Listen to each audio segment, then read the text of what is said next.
Hey guys, welcome back to my channel. So for today's video, I was gonna talk a little bit about, I was gonna do like a little bit of a story time, and I was gonna talk about the time that our house got broken into.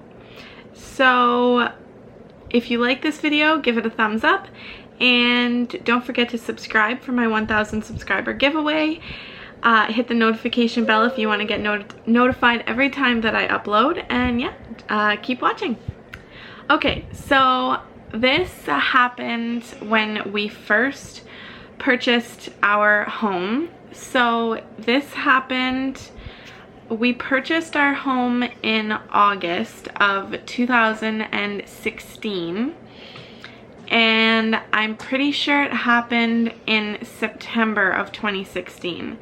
So we didn't move into our house until December because we were crazy renovating the house, and there was old paneling up on the walls, and it was like school ceiling, and it was like shaggy carpet, and they smoked in the house, and it was just really bad. So we started renovating, and Brady and I went to Walmart, and we found a TV that was for sale.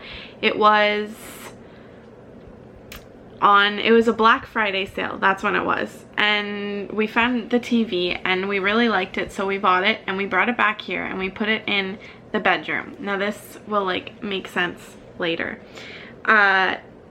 Nothing was finished. There was still like painting that had to be done. We just brought it here to get it out of our way, like at our other place where we were living at my mom's. And yeah, baby. So then we came here with Ellie. Linnie wasn't in the picture yet. I wasn't pregnant with her or anything.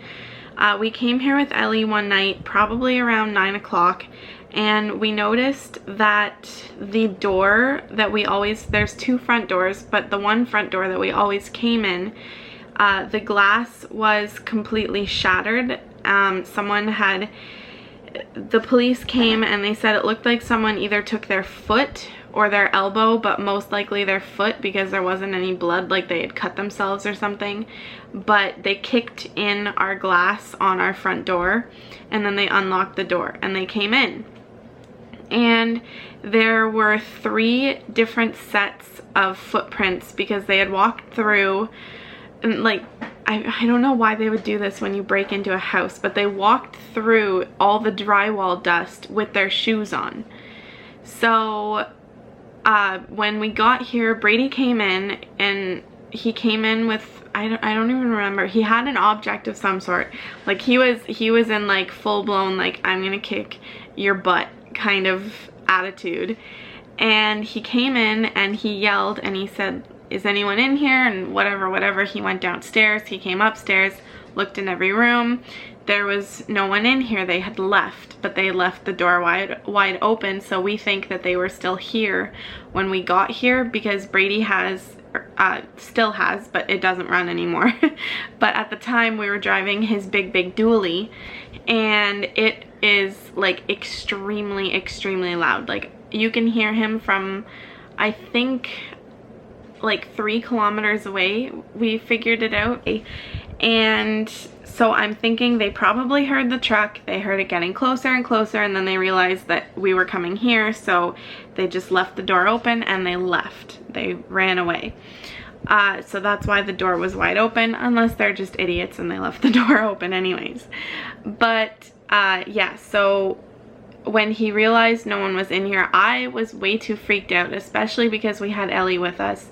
So I stayed in the truck, and our neighbor, he came and he stood with me. Oh, my camera's falling. Just because everyone could tell that I was really freaked out, and I was freaked out because like we had Ellie with us and it just wasn't a good situation. So I stayed in the truck and we called the police, and they were here in like 10 minutes, and like we live far out of town. So they came and they investigated everything. They asked us if anything was stolen, and this was the weird part. They didn't take anything.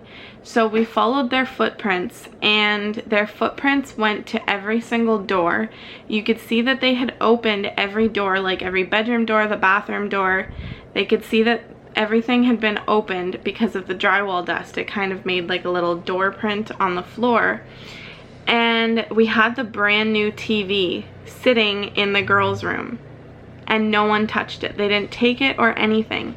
But we had told them that we have like a huge police flashlight, and like it's long. It's like 2 feet long, and it's bright as anything. It takes like 3 or 4 of those like C batteries. It's huge. And we told the police that that was missing, and the police officer, the one, he knew exactly what we were talking about because he said he had one at home.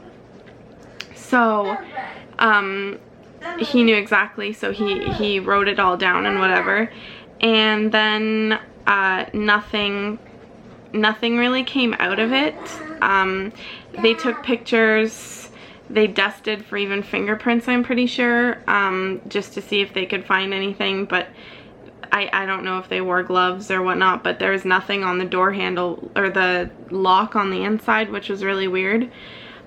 Needless to say, the next day we went to Home Depot and we got 2 new doors and a bunch of new locks and door handles and whatnot. We got like deadbolts and everything. And the little our doors, they have a little tiny piece of glass at the very top, and that's it. It's like hard, it's like solid door below that. So no one will ever be able to break in through the doors again unless someone wants to get in by the window. But I mean, that was 3 years ago. Can I have some juice? Yeah, I can get you juice. Can I have one? So yeah, so that was 3 years ago. It was just really weird because I think maybe the reason was there's a lot of teenagers who live here in the summertime, because it's a private road and it's a dirt road, and there's a lot of cottages. There's a lot of people who live here full-time as well, but there's a lot of cottages, and I don't know if it was a teenager from one of the cottages around here or what it was, but I just noticed like the glare on these glasses is horrible. But yeah, so I don't know if it was one of them or if it was because they saw that we were renovating for like a month and a half then, so I don't know if it was that. I have no idea. But I do know that we think we figured out who it was. There's, I don't know, there's suspicion of someone that we know. I don't know him very well, but Brady does, and Brady hadn't spoke to him in like, I think Brady said like 5 or 6 years he hadn't spoke to him.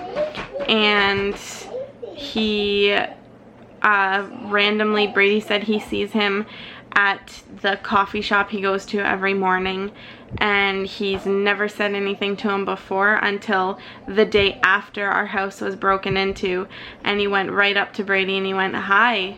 He said, "How's it going, Brady?" He said, "How's life?" And he was like just kind of being like rude and like, I don't know, trying to rub something in Brady's face. I don't know, it was really weird.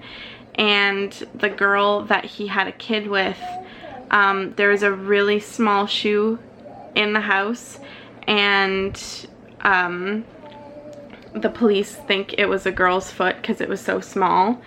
And I know that this girl has small feet, and I know that she wears the certain shoe that was in this house.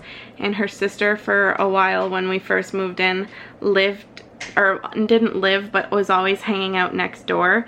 And the girl shoot, my camera just died, so now I'm on my phone. But no, the girl that, wow, this, okay, I see you, light. But yeah, this girl, she was always very interested in Brady. And then there was a little thing that happened with her a little bit before the house got broken into, and Brady had to basically tell her where to go and how to get there because she was starting to get too out of control. And then she had a kid with this guy and whatever, and it makes perfect sense that it would have been them, but I mean, we can't say for sure. We told the police the information that we had, and they couldn't do anything because there was no proof, but they said they didn't like the guy going up to Brady, and especially if Brady hadn't talked to him in a long time. So they said that that was very suspicious, but they said there was no proof, so they couldn't do anything. But they said most likely it was somebody we knew, especially if there was someone hanging out next door that could have said where we were living and stuff like that. But yeah, so that definitely is a weird situation when you have your house broken into. We didn't have any major personal belongings here. We had the TV, and then we had a bunch of power tools and stuff like that, and a lot of the power tools were Brady's dad's power tools anyways, so it's not like they were ours. Like, nothing, I don't know, we didn't have anything personal here, but it's still such an invasion of privacy. It's crazy, and it makes you so uncomfortable that, I don't know, it's a really strange feeling when something like that happens, especially when you have children and you're moving into this neighborhood where the neighbors have all told you stuff like that does not happen around here. Like, nothing like that ever happens. There was also another incident that happened in the first winter we were living here. I'm pretty sure it was like, no, maybe it was the summer. So we had been here for almost a year, and I'm pretty sure